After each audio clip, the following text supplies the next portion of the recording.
Les éditions Thelem présentent un enregistrement intégral de Mieux que dans les livres de Moira MacDonald, lu par Angélique Heller. Pour Bruce, sous la lune et en plein soleil. Il est communément admis que le talent d'écrire d'agréables lettres est particulièrement féminin. Jane Austen, l'abbaye de Northanger. Tout est dans l'art de faire dialoguer les livres. Placés côte à côte, ils se parlent. Paul Yamazaki, Reading the Room, A Bookseller's Tale. Chapitre 1. April. La lettre était une erreur. Elle en avait maintenant la certitude. April se demandait souvent si vivre seule ne lui laissait pas trop de temps pour réfléchir. Elle avait tendance à se perdre dans ses pensées, se racontant des histoires pour se tenir compagnie et remplir un appartement qui serait sans cela resté vide. Le sien, par exemple, lui en inspirait un certain nombre.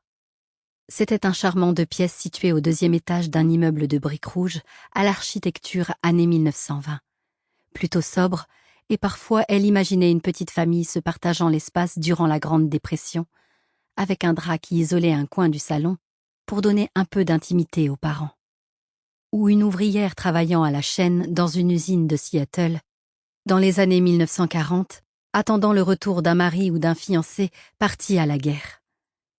Pour les années 1960, elle voyait plutôt une secrétaire de la série Mad Men, portant des robes de couleurs vives, observant d'un œil envieux les hommes qui occupaient les meilleurs postes et attendant le moment de faire ses preuves.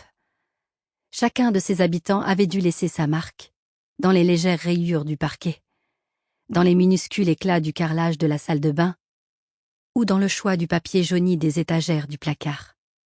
Peut-être que l'un ou l'autre d'entre eux était encore en vie, quelque part ailleurs, et se souvenait avec tendresse des années passées dans cette paisible rue de Seattle, dont les fenêtres offraient une vue printanière de cerisiers couverts de fleurs roses dignes d'un motif de papier peint.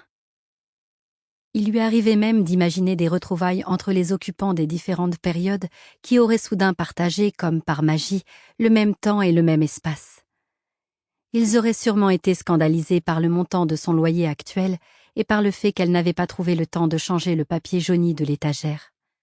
D'un autre côté, qui se donnait la peine de changer le papier d'une étagère de placard. Mais en cet instant, April ne pensait pas aux anciens locataires. Ses préoccupations étaient très loin de ses rêveries habituelles, loin des murs délavés de son appartement.